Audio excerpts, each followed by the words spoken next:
Amita Aggarwal. She is PhD in physiotherapy and is presently working as a professor in Maharishi Markandeshwar Institute of Physiotherapy and Rehabilitation. She has more than 10 years of academic and clinical experience, and she is IEP Haryana District Executive Member. She is also certified aerobic trainer and has got specialization in kinesiotaping, muscle energy techniques, Pilates, Mulligan, myofascial release therapy, and EMG. She has copyright and patent registered to her name. She had organized multi-centric camps, delivered seminars, and conducted fitness sessions in the industrial area. She has several publications and is a reviewer with Index Journal. It's an honor to have you with us, ma'am. Handing over the session to you to talk on the topic combined movements. Thank you so much, Dr. Farheen, and thank you for giving me this opportunity to present on the Ortho TV. I'll just share my slideshow now.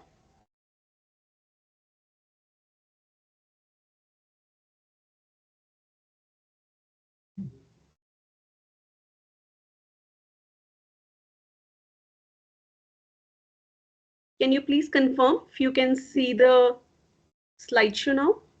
Oh, ma'am, we can see the slides. Yes, now it is on the slideshow. Okay, fine. So I'll just start now. So today we have about the combined movement examination, the assessment.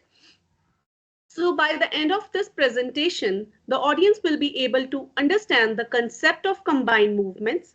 You'll be able to explain the role of combined movements in the spine assessment, implement the examination of the spine using the combined movement, analyze the selection of the technique based on your assessment, which includes your primary movement and the primary combination, critique and plan using combined movement for the treatment in the spinal dysfunction. So the concept of combined movement, this concept is not new. This concept was actually given in 1979 and was introduced by Brian Edward to assess the spine movement dysfunction. Now, whenever a patient with a cervical pain or a lumbar pain presents in our OPD, we undergo the assessment part. So we basically start with the history of the patient, following which we undergo the observation, palpation, finally coming to an examination. With respect to the spine, we assess their range of motion, and generally this assessment is done in a single plane. So we do it actively as well as passively. So whenever we are checking the spine range of motion, it involves the assessment in one cardinal plane. With respect to our lumbar spine, we have flexion, extension, and we have side flexions on the right as well as left side, as well as rotations on either side. These movements are basically done in the various cardinal planes. So our flexion and extension at the lumbar spine or at the cervical spine is happening in the sagittal plane. The side flexion movements happen in the frontal plane and the rotations occurs in the transverse plane. So when we are doing a single plane assessment, we singly check one single movement and we make our attempt to say that the flexion is painful to the patient or side flexion is painful to the patient, maybe left or the right side. But these single plane movements are not actually representative of the actual movements, as our everyday movements are involving the multiple plane of movement simultaneously. Consider an example. While reversing a car, the person, he looks backward. So there is a cervical extension. Simultaneously, there will be a side flexion to the same side and also a rotation. So this three plane movement the person is doing, and while doing this movement, if he feels some jerk or some pain, and while he is in my OPD, I should be assessing him into this particular position which will provoke his pain. Okay, so similar to like our test which we use to provoke the pain, these are some of the movements which will be allowing us to understand what was the mechanism of injury or what is the most painful movement pattern of the patient. So habitually our vertebral column movements are occurring rather than into one plane, they are occurring into a combination plane. So this combined movement examination, being inexpensive, being a non-invasive assessment method, it helps us to assess our spine using the cardinal plane as well as the combined planes of movement. That is, we are using more than one cardinal plane. Now, there are certain movement mechanics. So consider an example. When we are doing a lumbar flexion, what happens? Now we know there are superior and the inferior facet joints. There is a transverse process, spinous process, right? And there is an intradiscal area. Now, when a person is doing a lumbar flexion, what happens is there is more of a cephalic or towards the head side movement of the inferior articular facets at one level in relation to the superior facets below. So for example, if the movement is occurring at L3, L4 level in the lumbar region, so there will be the cephalic movement of the L3 inferior articular facets at one level in relation to the superior facets of the L4 region. What will happen with this is you have a maximum compression along the anterior aspect and you have the maximum tensioning along the posterior aspect. And during extension, there will be opposite movement. So there will be a caudal movement of the inferior articular facet at one level in relation to the superior facet below. So there will be a compression along the posterior part and stretching along the anterior part of intervertebral disc. When there is a left lateral flexion, there will be a caudal movement of the left inferior facet joint on the left side and the cephalic movement of the right inferior facet joint, such that the structures which are on the left side will undergo compression and those on the right side will undergo stretching. Why is it important to understand this mechanics is because this concept of combined movement is based upon producing or provoking the patient's pain after eliciting whether they have a pain in the compression or in the stretching. Okay. So this combined movement, how we are using it in the spine assessment, as already described, it is a non-invasive technique. Generally, it involves sequentially examining the patient's ability such that if he can actively side flex or rotate the lumbar spine while he is maintaining a flexion, neutral position or the extension position of the spine. See, if a person is doing, say, flexion followed by the right side rotation or right side flexion. So when he is doing the flexion movement, of course, when doing the right rotation in the flexion position, the range that we will have will be different compared to if the same movement is performed when the person is in extension. So if he is doing extension and then he is doing the rotation right side and followed by say even right side flexion, the range of motion keeps on decreasing because once you have accomplished first movement, your range in the second decreases and in the third it will further decrease. So the different patterns are produced depending upon which is the first movement you are doing followed by your second and your third movement. But this combined movement assessment is more reflective of your functional movement of the spine. It also facilitates the clinical reasoning by identifying the structures which are involved in causing such dysfunction of the spine. Now, there are laws of pain. These have to be remembered to understand this concept. So the first law states that any neuromusculoskeletal pain, if can be provoked, will be provoked either by maximum compression or by the maximal stretch. Also, the pain produced will be traveling from front to back or from back to front, but it cannot go from left to right or right to left. So the pain movement pattern can always be front to back or back to front, but it cannot migrate. Your right side pain cannot go to left side or your left side pain cannot go to the right side. So the mechanical principles are that your spine examination with the combined movements. Now consider a person has done the combined movement. So this combination of movement involves flexion followed by the left lateral flexion. Now when a person does flexion of the spine in the lumbar region, there will be a stretching on the posterior aspect, right, along the left as well as on the right side.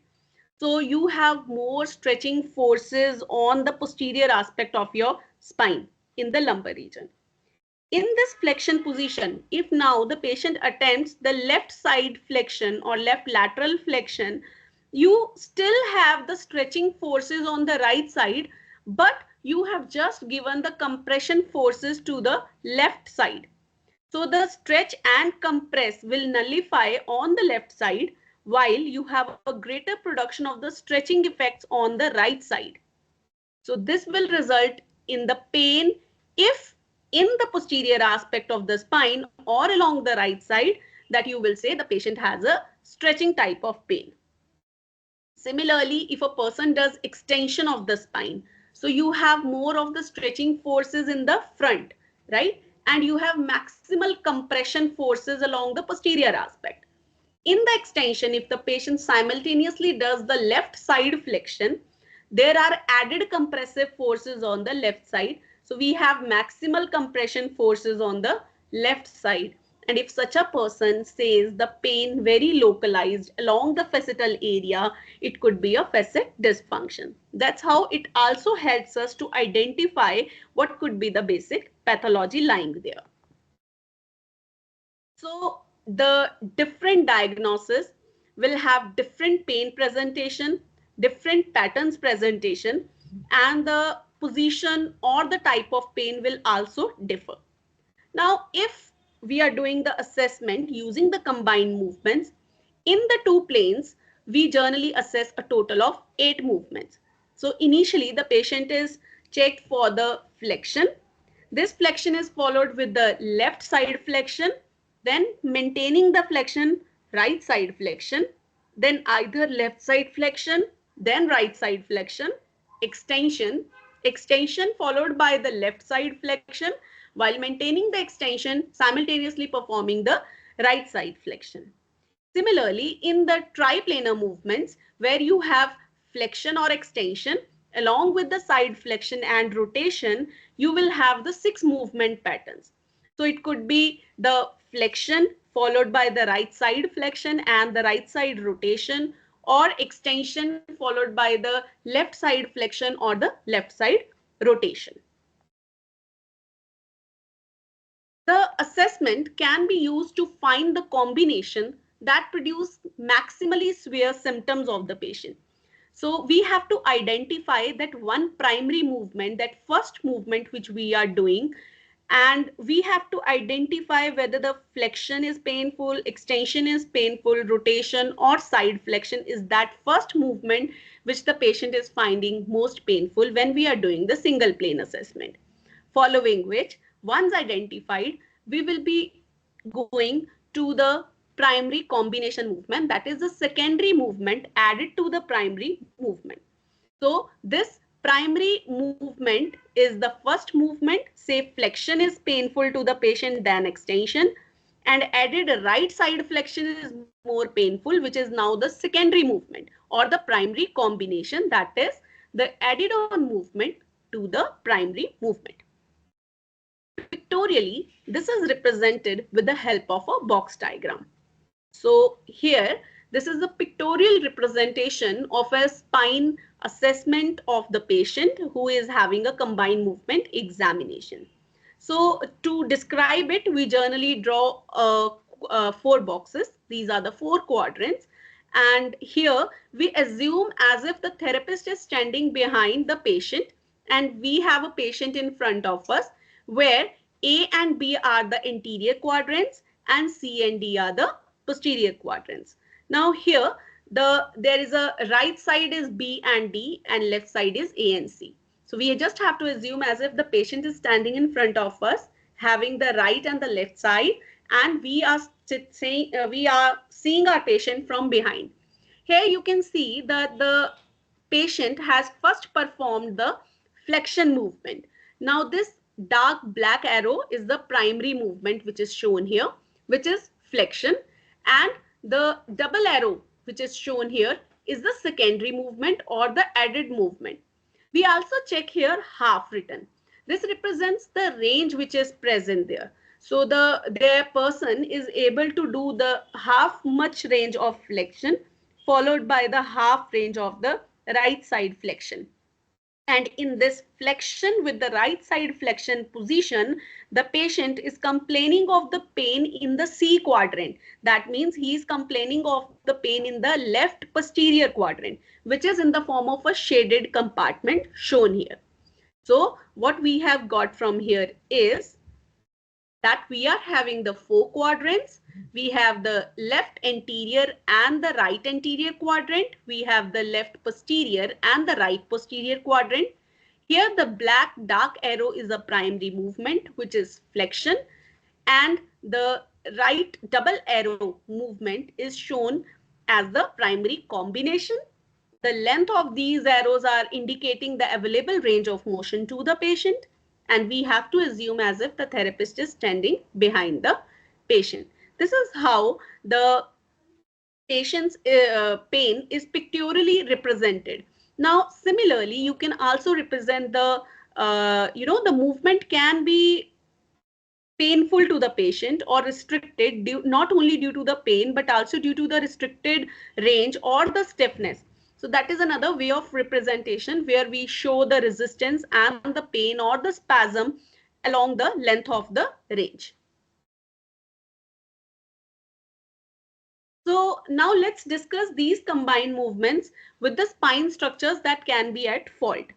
Now there are various research studies which are done on the combined movements, and they have found out that though certain studies have involved the use of certain equipments for the combined movement testing, but it has got a good reliability. In the OPD area, you have an inter as well as intra-rater reliability to use this movement technique.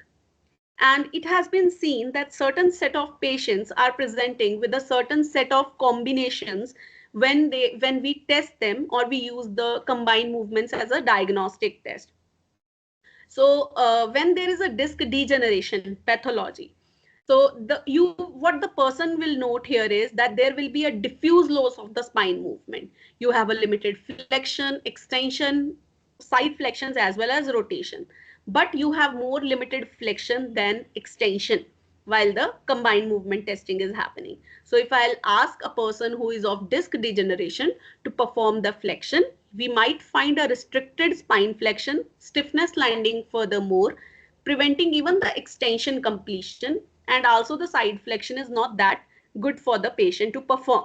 So there is a diffuse loss of the spine movements. While if there is only an extensor muscle strain, then the person while doing the flexion will feel the stretch forces along the back all throughout the range of motion. He'll have stretch pain, and when he is doing extension, there will be more of compressive forces, and again it will be painful. If there is a posterior ligament strain, then the stretch forces are occurring on the flexion movement will increase the pain, and there will be more of end range pain. If there is a facetal movement or there is a nerve root involvement in the facet problem, the patient will have more of a localized pain and more of the compressive forces will generate that type of pain. So extension and the ipsilateral side flexion movements will be affected. Similarly, with the nerve root involvement, you may have extension and the side flexion movements affected. So these combined movement examination help to identify the movement pattern dysfunction. So here we have just said movement pattern dysfunction. Let's discuss it a little bit more. So first we are having a regular and irregular pattern here. So just now, whatever example we have taken before, so this is a pattern of a, see here, the patient is doing flexion, and following flexion, he has a stretch forces along both the posterior quadrants. But then having stretch forces, he bent towards the right side. He did a right side flexion. In this position, the stretch forces has much increased in the C quadrant compared to that in the D quadrant, right? So because the compressive forces have generated in the D compartments. So the patient has reported the pain in the C quadrant. So it is a regular pattern where with the maximal stretch, the patient has responded with the regular stretch pattern, and his C quadrant is the maximal painful. If the patient, while doing extension with the, say, left side flexion, reports the pain along the right posterior quadrant, then it is a maximal compressive pattern. So you have regular as well as irregular patterns. The regular patterns occurs whenever there is a mechanical pain, and the pathology is very certain, like, and irregular patterns happen when you have a combination of etiology. You have two or three diagnoses happening simultaneously, and when there is a whiplash injury, or there is an instability, or there is a traumatic incident, then irregular patterns can also be seen in the patient.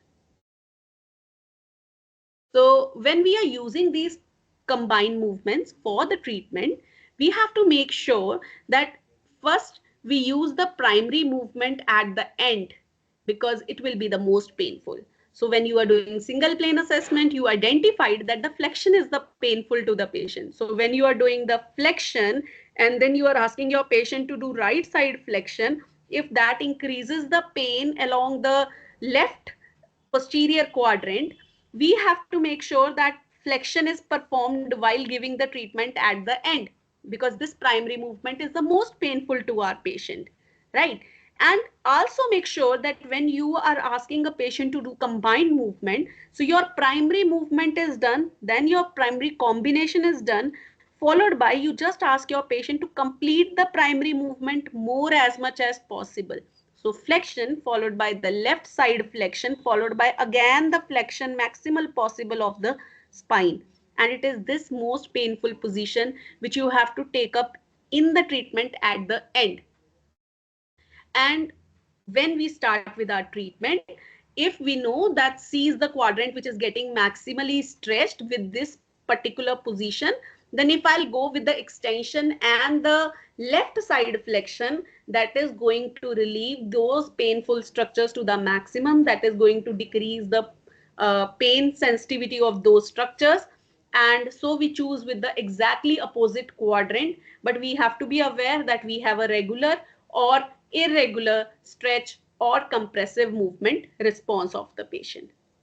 Gradually, we will choose with the next quadrant, which will stretch or compress the source of pain, but not maximal. So here, we will now, after the quadrant C, if suppose we move to quadrant either B or D. So which quadrant next to choose also depends upon the sin nature of the patient. Sin here determines the severity, irritability, and the nature of pain. So if the sin of the patient, if there is a severity level of the pain is quite high, and the patient is very in acute case, then it is advised to keep the primary combination at the least end and not to involve the primary movement. But if the sin of the patient is lower, then the treatment can be a little more aggressive when chosen. Gradually, you have to choose with the next quadrant that will stretch or compress the source of pain. And finally, as your patient improves, the normal reference ranges will gradually be established. Now, as discussed, there are various research studies which are even quoted in the reference that you can use to check with a normal reference range, age-wise, gender-wise, and you may use them as a normal reference ranges with respect to which the patient will be checked for their combined movements. Okay, so we'll have the assessment done followed by the treatment. These are some of the references. More related studies are available. The second reference has the values for the normal reference ranges, and the book of Manual of Combined Movements written by Edwards is the content is taken from that book also, so you can refer to that. Thank you so much. Thank you so much, ma'am. That was indeed invigorating talk. I have a few questions though. The first one is, what is the difference between coupled and combined movements? Yes, so sometimes what we see is a coupled movement and combined movement. So coupled movement happens involuntarily. It is not under a therapist control. So if a person say does flexion and he does some lateral flexion, then some rotation is possible. So this left side flexion as well as rotation that just had happened is not under our control. This is a coupled movement. But when it is therapist directed, when it is more voluntarily, we are pushing the patient into that particular movement, then that is a combined movement. Okay. Ma'am, another question. Can we use this combined movement as diagnostic test? Yes, of course, because it is both as used as a diagnostic tool as well as a treatment tool. So by first means, when we identify, for example, suppose the patient if has a ligament sprain, so this patient will be while doing flexion, if he has a ligament involvement, he might tell you that at the end range there is a stretch type of pain. It helps to evaluate diagnostically that it could be most possibly a ligament sprain. If it is muscle, then all throughout the range during the flexion, the patient might complain of pain. While if this flexion along with extension or rotations all are restricted, then this gross movement involvement indicates disc degeneration. And similarly, compressive movement pattern will tell you more about the facetal involvement or the neurological involvement. Right. Similarly, earlier we also use it regularly in our diagnostic testing, the Sperling test. It involves extension with the tilting of the head, and then we undergo depression. So here again, we are doing the combined movements testing. So yes, it is used as a diagnostic test with the Sperling test as one example.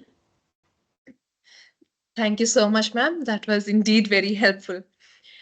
I would also like to take this opportunity to thank our chairperson, Mrs. Manisha Sangvi, and Parag Sancheti sir for always encouraging us. I would also like to thank Apurva Shimpi sir, our principal, for providing this wonderful platform and opportunity. And of course, our technical team for the immaculate performance behind the stage. I would extend our heartfelt thank to Dr. Amita also for coming on Physio TV and giving her valuable knowledge to all. That is all for today. Hope you had an wonderful session. Thank you so much, Amita ma'am. Thank you. Thank you so much for the opportunity.